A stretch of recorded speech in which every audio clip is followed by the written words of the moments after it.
नमस्कार, मैं हूं शिवेंद्र श्रीवास्तव और आप देख रहे हैं श्रेष्ठ भारत। दुनिया में तमाम तरह की शादियां होती हैं। कोई अपनी मर्जी से शादी करता है, कोई अरेंज मैरिज करता है, कोई बहुत वैभवशाली यानी बहुत रईसी से शादी करता है, बड़े इंतजाम करता है, कोई एकदम सुनसान बियाबान में अकेले शादी करता है। अलग अलग तरह की शादियां और अलग अलग तरीके के रिवाज। लेकिन हम आज एक ऐसी शादी के बारे में बात करने जा रहे हैं, उसके बारे में बताने जा रहे हैं जो बेहद अनोखी शादी है। ये शादी ऐसे हुई जैसे शादी शायद ही आपने कभी सुनी हो, और बकायदा इस शादी को करवाने के लिए पुलिस की पूरी फोर्स लगी रही, पूरी सुरक्षा लगी रही, और ये शादी हुई देश की राजधानी दिल्ली में। इस अनोखी शादी के बारे में हम आपको बताएं और ये बताएं कि आखिरकार क्यों पुलिस की सुरक्षा में शादी हुई, आखिरकार क्यों इतनी किले की तरह उस पूरे इलाके को बदल दिया गया जहां पर इनकी शादी हो रही थी। उससे पहले हम इस पूरी कहानी के बैकग्राउंड में चलते हैं। ये कहानी है राजस्थान की। राजस्थान में एक जगह पड़ती है सीकर। वहां पर एक लड़की का जन्म हुआ, उसका नाम था अनुराधा चौधरी। अनुराधा चौधरी तमाम दूसरी लड़कियों की तरह बेहद सामान्य लड़की थी, लेकिन उसके साथ एक नई चीज हुई कि पैदा होने के कुछ वक्त के बाद ही उसकी माँ की मौत हो गई। कुछ दिन तक उसके पिता जिंदा रहे, उसके बाद उनके पिता की भी मौत हो गई, और उसी के साथ उसके जीवन की पटरी ऐसी बिगड़ी, रास्ता ऐसा बिगड़ा कि वो कब क्या करने लगी उसको खुद इस बात का अंदाजा नहीं है। जन्म के कुछ साल बाद ही उसके माँ बाप का साया उसके सर से उठ गया। रिश्तेदारों ने पाला, कुछ दिन तक पिता जिंदा रहा और उस दौरान उसने पढ़ाई करनी शुरू की। लेकिन पढ़ने की इच्छा उसकी बहुत ज्यादा स्ट्रांग थी, लिहाजा वो एक के बाद एक क्लास पास करते हुए आखिरकार एमबीए कर चुकी।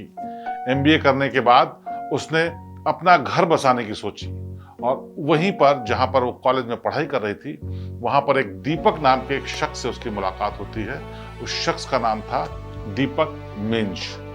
और दीपक मिंज के साथ संपर्क में आने के बाद जब उसने शादी करने का फैसला किया तो उसका नाम भी बदल करके हो गया मिसेज मिंज, यानी कि दीपक मिंज की पत्नी। ये दोनों लोग साथ रहने लगे और साथ ही साथ अपने तमाम दूसरे काम करने लगे। लेकिन अनुराधा को शेयर मार्केट में डीलिंग करने की बुरी लत लग गई थी और वो शेयर ट्रेडिंग करती थी। शेयर ट्रेडिंग के दौरान उसने नए नए गुर सीखे, तरीके सीखे, जिससे उसके समझ में आ गया कि अगर इसमें जरा सा दिमाग लगाया जाए तो वो लाखों करोड़ों रुपए बना सकती है, लोगों को चूना लगा सकती है, बेवकूफ बना सकती है। और ये वो रास्ता था जिस रास्ते पर चलने के बाद अनुराधा मिंज यानी मिसेज मिंज ने मुड़ करके नहीं देखा, और उसने एक के बाद एक ऐसे फ्रॉड के किस्से किए कि वो पुलिस की निगाहों में आ गई। हालांकि जब तक वो पुलिस की निगाहों में आई तब तक उसके ऊपर कर्जा भी बहुत हो गया था, क्योंकि उसने उलझुल तरीके से, गलत तरीके से पैसे लगा करके शेयर मार्केट में पैसे गंवा भी दिए थे, लोगों से उधार भी लिया हुआ था। और उसके बाद उसके खिलाफ लोगों ने शिकायत दर्ज करानी शुरू कर दी। इन्हीं शिकायतों को दर्ज कराने के बाद पहली बार उसका नाम पुलिस की रिकॉर्ड में आया, पुलिस के रजिस्टर में दर्ज किया गया, यानी अब वो एक अपराधी के तौर पर पुलिस के रिकॉर्ड में दर्ज हो चुकी थी। एक तरफ अनुराधा का नाम पुलिस के रिकॉर्ड में दर्ज हो चुका था, दूसरी तरफ उसका पारिवारिक जीवन खराब हो रहा था। उसका पति दीपक मिंज उसकी इस हरकतों से परेशान हो चुका था, लिहाजा उसने अपना रास्ता अलग करने की सोच ली और उसने अनुराधा से अपने रास्ते अलग कर लिए। इसके बाद अनुराधा ने अपराध की दुनिया की तरफ रुख कर दिया और पहला कदम उसने बढ़ाया तो एक राजस्थान का बहुत मशहूर डॉन था, उसका नाम था आनंद पाल। आनंद पाल से संपर्क करने के बाद उसने लगातार कई अपराधों को अंजाम देना शुरू कर दिया। एक औरत होने के नाते, एक महिला और जिसकी अलग एक पर्सनालिटी थी, खूबसूरती थी, उसके चलते उसको अपराध करना आसान था और उस पर लोगों को शक भी नहीं होता था। शुरुआत में जब आनंद पाल से उसने संपर्क किया तो आनंद पाल के तौर तरीके सीखने लगी और उस हिसाब से काम करती थी। लेकिन कुछ वक्त के बाद उसको समझ में आ गया कि आनंद पाल एक सीधा, एकदम जघन्य अपराध करने वाला क्रिमिनल है और उसके दिमाग में बहुत सारी चीजें अलग नहीं चलती हैं। लिहाजा उसने अब अपने तरीके से उसको मैनिपुलेट करना शुरू किया, उन अपराधों की तरफ रुख करना शुरू किया जो अपराध आनंद पाल अभी तक नहीं करता था, जिसमें जबरन पैसे वसूलना, जिसमें धमकी देना, किडनैपिंग करना, इसके अलावा वसूली के तमाम और तरीके, जिसमें साइबर क्राइम से लेकर के दूसरी चीजें भी शामिल थीं। अब अनुराधा उस गैंग का बहुत महत्वपूर्ण हिस्सा बन चुकी थी और लोग ये भी कहते हैं कि आनंदपाल से उसकी नजदीकी इतनी बढ़ गई थी कि दोनों लिव इन रिलेशन में रहते थे। हालांकि खुले तौर पर अनुराधा ने कभी इस बात को स्वीकार नहीं किया, करीबी की बात मानी, लेकिन लिव इन रिलेशनशिप या किसी अफेयर की बात से लगातार उसने इनकार किया। इन लोगों ने आपस में साथ मिलकर के लगातार सैकड़ों क्राइम किए, जिसमें लोगों को अपहरण कर लेना, धमकी देना, फिरौती मांगना, लूटना और तमाम तरीके के क्राइम शामिल थे, जो कि कानून की नज़र में बेहद खौफनाक थे। लेकिन इसी बीच एक घटना होती है जिसके बाद सब कुछ फिर से बदल जाता है। 2017 में आनंदपाल को पुलिस एनकाउंटर में मार देती है और उस मौत के बाद पूरा दारोमदार, पूरे गैंग का दारोमदार अनुराधा पर आ जाता है। यानी अब जो कि एक सीधी साधारण सी लड़की थी जिसने पढ़ाई शुरू की, माँ बाप का साया नहीं था, फिर भी उसने बुरे वक्त में पढ़ाई शुरू की, कॉलेज गई, MBA किया, अंग्रेजी सीखी, वो लड़की अब बन चुकी थी लेडी डॉन। और यहीं से अनुराधा चौधरी को लेडी डॉन के रूप में जाना जाने लगा। हर जगह ये मशहूर हो गया कि लेडी डॉन अनुराधा अपने तरीके से काम करती है और किसी भी अपराध को करने से नहीं हिचकती है। उसकी चर्चा दूर दूर होने लगी, पुलिस वाले भी उससे खौफ खाने लगे।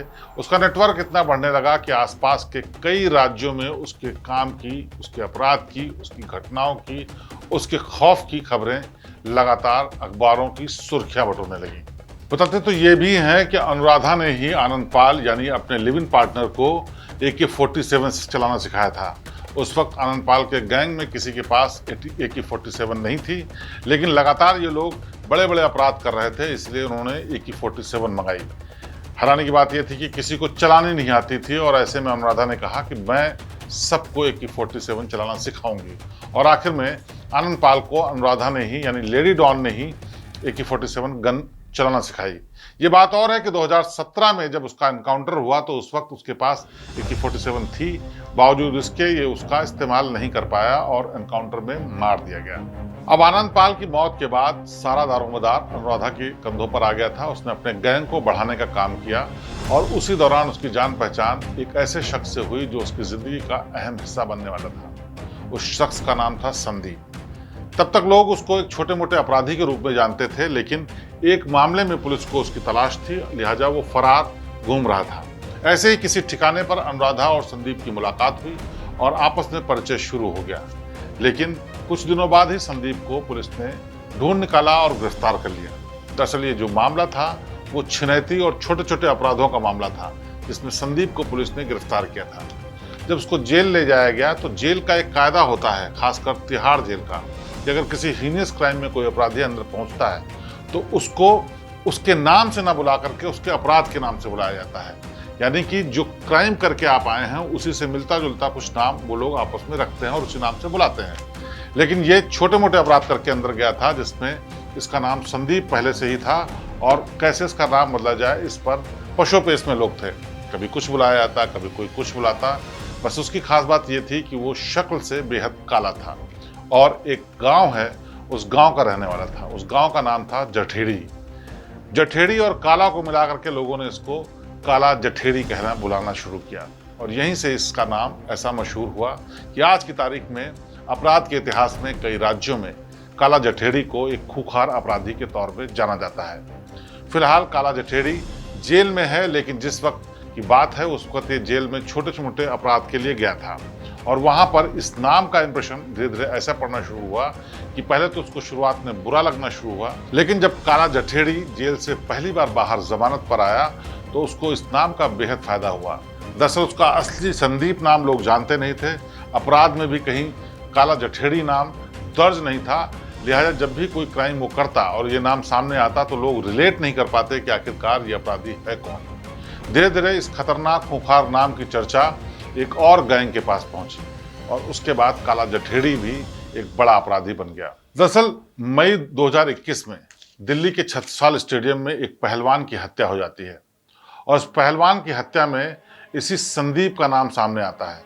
संदीप का नाम सामने आने के बाद जब जांच शुरू होती है तो पता चलता है कि सागर धनखड़ नाम के इस पहलवान की हत्या करने में सुशील पहलवान का भी नाम आरोपों में है। जांच आगे शुरू होती है।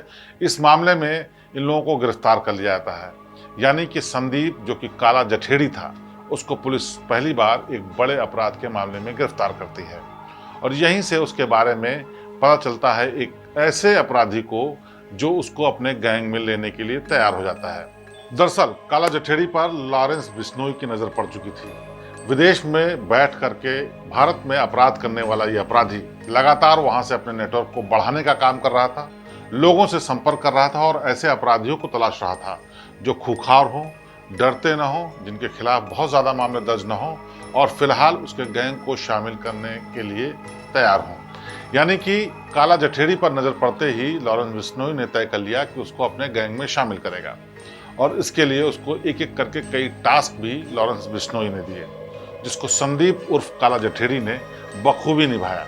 और इसके बाद काला जठेरी का ये नाम और बड़ा हो गया, यानी कि अब लॉरेंस बिश्नोई का वो इतना करीबी हो गया कि उसने भारत में अलग अलग शहरों में, अलग अलग राज्यों में कई वारदातों को अंजाम देना शुरू कर दिया। यहाँ तक कि कई राज्यों में उसने अपने नेटवर्क को बढ़ाने के लिए, लॉरेंस बिश्नोई के नेटवर्क को बढ़ाने के लिए लंबा काम किया और इसी के चलते उसका नाम अपराध के इतिहास में काफ़ी मशहूर हो गया और पुलिस की नज़रों में वो एक बड़ा शातिर खूंखार अपराधी बन गया। ये बात 2021 की ही है। उसमें उस वक्त ये लोग एक अपराध करके भाग रहे थे और तब तक अनुराधा उसके संपर्क में आ चुकी थी और अनुराधा से उसका अफेयर शुरू हो गया था। दोनों को उत्तर प्रदेश के सहारनपुर में एक जगह जानकारी मिलने के बाद गिरफ्तार कर लिया गया। गिरफ्तार करने के बाद इनको जेल में डाल दिया गया। अनुराधा को अब काफ़ी दिनों के बाद आखिरकार जमानत मिल गई और उसने ये तय कर लिया कि वो अपराध का रास्ता छोड़ देगी। अनुराधा ने कई बार ये बाहर निकलने के बाद भी कहा कि वो अपराध के रास्ते पर नहीं चलना चाहती है, इसीलिए वो चाहती है कि वो शांति की जिंदगी गुजारे और इसी के चलते उसने एक अदालत में अर्जी लगाई कि वो अपनी जिंदगी शांति से गुजारना चाहती है और उसके लिए वो इसी काला जठेरी से शादी करना चाहती है, यानी संदीप से शादी करके वो अपने जीवन को शांति से गुजारना चाहती है। आपको ये भी बता दें कि जब वो गिरफ्तार होने के बाद जमानत पर बाहर निकल के आई तो दिल्ली में सोनीपत के उसी मकान में रहने लगी जिसमें संदीप के पेरेंट्स रहते थे, यानी कि उसके परिवार वाले रहते थे और वहाँ रह करके वो उनके परिवार वालों की देखभाल करना और उन लोगों के साथ घुलने मिलने का काम कर रही थी। यानी कि उसने पहले ही तय कर लिया था कि संदीप से वो शादी करेगी। अब ये मंशा जब उसने तमाम पुलिस वालों से और लोगों से डिस्कस की तो पहले तो सब लोगों ने असमर्थता जताई, लेकिन दोनों ही आपस में शादी करना चाहते थे। काला जठेरी उर्फ संदीप और अनुराधा चौधरी, ये दोनों शादी करना चाहते थे। लिहाजा इन्होंने कोर्ट में एक अर्जी लगाई कि ये दोनों शादी करना चाहते हैं, लेकिन उसमें मुश्किल ये थी कि अनुराधा तो बाहर थी लेकिन संदीप जेल के भीतर था। उसने भी कोर्ट में एक अर्जी लगाई कि उसके शादी करने के लिए मोहलत दी जाए, मौका दिया जाए, जमानत दी जाए, जिसको अदालत ने सुन लिया, मान लिया और उसको 6 घंटे की मोहलत दी कि वो शादी कर सकता है, लेकिन इसी 6 घंटों के भीतर शादी करके उसको वापस भी आना होगा। अब सारा मामला दिल्ली पुलिस के हाथों में आ गया कि आखिरकार कैसे वो इस आदेश का पालन करवाएगी और साथ ही साथ डर इस बात का था कि वो लोग बाहर रहते हुए इतने अपराधों को अंजाम दे चुके थे और लॉरेंस बिश्नोई जो कि लगातार अपराधों को अंजाम दे रहा है और उसका दाहिना हाथ अगर जेल से बाहर आएगा तो कहीं कोई गैंगवार न हो जाए, कहीं कोई हमला न हो जाए। लिहाजा पुलिस ने इस सब से निपटने के लिए सोनीपत के घर और द्वारका में उस जगह को जहां पर शादी होनी थी, उस शादी की जगह को पूरी तरह से सुरक्षा के लिहाज से सीलबंद कर दिया। 4 राज्यों की पुलिस, दिल्ली पुलिस की स्पेशल सेल, क्राइम ब्रांच और तमाम अधिकारी वहां पर लगातार डटे रहे जिससे कि ये शादी हो सके और कोई अप्रिय घटना न हो। इसके लिए बाकायदा एक सिक्योरिटी सिस्टम बनाया गया जिसमें सीसीटीवी कैमरा, जिसमें एक पूरा स्कैनर यूनिट, इसके अलावा ड्रोन कैमरा, इसके अलावा तमाम और वर्चुअल चीज़ें लगाई गई जिससे कि किसी भी संदिग्ध कार्रवाई को रोका जा सके। और इस सब को दुरुस्त करने के लिए दिल्ली पुलिस की कई टीमें लगी, साथ में राजस्थान की, मध्य प्रदेश की, उत्तर प्रदेश की और दूसरी जगहों की भी पुलिस टीम वहां पर लगी, जिससे कि वहां पर कोई भी परिंदा पर न मार पाए। जिन लोगों को शादी में जाने की इजाजत थी उसकी लिस्ट पहले से ही अनुराधा से ली गई। करीब 150 लोगों की लिस्ट उसने दी और उन लोगों के आधार और पैन कार्ड के आधार पर उन लोगों को एंट्री दी गई। साथ ही साथ सबका सिक्योरिटी चेक भी किया गया। जो लोगों को स्कैन करने के लिए मशीनें लगी थी उससे स्कैन करने के बाद ही लोगों को भीतर जाने की इजाजत थी। इसके अलावा जिसको वो लोग संदिग्ध समझ रहे थे, उसकी पूरी तरह से तसल्ली करने के बाद ही उनको अंदर जाने दिया गया ताकि किसी भी तरीके की कोई घटना न हो। दरअसल हाल के दिनों में लॉरेंस बिश्नोई गैंग की दुश्मनी और दूसरे गैंगों से भी बढ़ती जा रही है। वो अपराध के रास्ते में तो है, लेकिन दिल्ली और तमाम दूसरे और स्टेट्स में लॉरेंस बिश्नोई के खिलाफ जो गैंग खड़े हैं वो लगातार कुछ न कुछ ऐसी हरकतें कर रहे हैं जिससे कि एक दूसरे के लोग मारे जा रहे हैं। लिहाजा पुलिस के लिए बड़ा सिरदर्द था, लेकिन अदालत का आदेश था, इसलिए उसको मानना जरूरी था। अदालत ने अपने आदेश में यह भी कहा कि 6 घंटे की मोहलत शादी करने के लिए और अगले दिन गृह प्रवेश और विदाई के लिए 3 घंटे का मौका दिया जाएगा। लिहाजा अदालत के इस आदेश के बाद दिल्ली की मंडोली जेल से काला जडेजी निकल करके अपनी शादी करने के लिए उस मौके पर पहुंचा और वहां पर उसकी अनुराधा से शादी हुई। इस शादी में मीडिया को जाने की इजाजत नहीं थी, लेकिन उस शादी की कई तस्वीरें बाहर आई जिसमें साफ तौर पर देखा जा सकता है कि दोनों एक दूसरे को वरमाला पहना रहे हैं, शादी के सारे इंतजाम हो रहे हैं, उनके करीबी रिश्तेदार हैं और उन रिश्तेदारों की मौजूदगी में ये शादी पूरी कराई गई और इसके बाद वापस उसको मंडोली जेल भी भेज दिया गया। तो अपने आप में अनोखी एक ऐसी शादी थी जिस शादी में न सिर्फ पुलिस पहरे पर खड़ी रही, चप्पे चप्पे पर पुलिस तैनात रही, बल्कि आधुनिक तकनीक से लैस चीजें लगाई वहां पर, ड्रोन कैमरा, वहां पर सीसीटीवी कैमरा, इसके अलावा scanner, body scanner, handheld scanner और यहाँ तक कि स्निफर डॉग्स भी लगाए गए ताकि किसी भी तरीके की कोई ऐसी घटना न हो जिससे कि वहां पर गैंगवार की स्थिति पैदा हो या फिर संदीप जडेजी वहां से फरार हो सके। फिलहाल ऐसा कुछ भी नहीं हुआ, लेकिन ये अपने आप में अनोखी शादी थी, क्योंकि शादियां बहुत तरीके से होती हैं। जो तमाम बदमाश या अपराधी होते हैं वो भी शादियां करते हैं, लेकिन वो सब अपने इंतजाम पे, अपने तरीके से। लेकिन यहाँ पर लड़का और लड़की दोनों ही अपराध की दुनिया के ऐसे नाम थे जिन पर तमाम खतरा था। वो समाज के लिए भी खतरा थे और उनके लिए भी तमाम लोग खतरा थे, दूसरी गैंग के लोग, उनके दुश्मन लोग, उनके विरोधी लोग। लिहाजा पुलिस नहीं चाहती थी कि कोई ऐसी सिचुएशन पैदा हो जिससे कि वहाँ पर कुछ अफरा तफरी का माहौल बने या फिर किसी को कोई नुकसान हो। इसीलिए हर वो इंतजाम किया गया जिससे कि इस शादी को अदालत के आदेश के बाद पूरा कराया जा सके। और फिलहाल ये शादी पूरी हो गई है और अपने आप में ये अनोखी शादी हमेशा के लिए इतिहास में दर्ज हो गई है, जहां एक लेडी डॉन की एक अपराधी से, एक ऐसे क्रिमिनल से शादी होने जा रही थी जहां पर तमाम खतरे थे, पुलिस का पहरा था, लोग मौजूद थे, कार्ड का स्कैन करके ही एंट्री थी, लिस्ट के आधार पर उन लोगों को कागज देखने के बाद अंदर जाने दिया जा रहा था।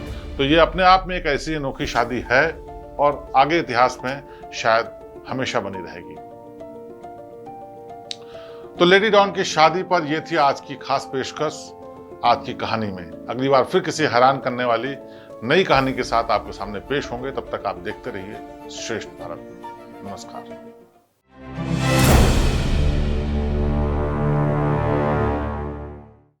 श्रेष्ठ भारत पर खबरों से जुड़े रहने के लिए चैनल को सब्सक्राइब करें, बेल आइकन दबाएं और देखते रहें श्रेष्ठ भारत।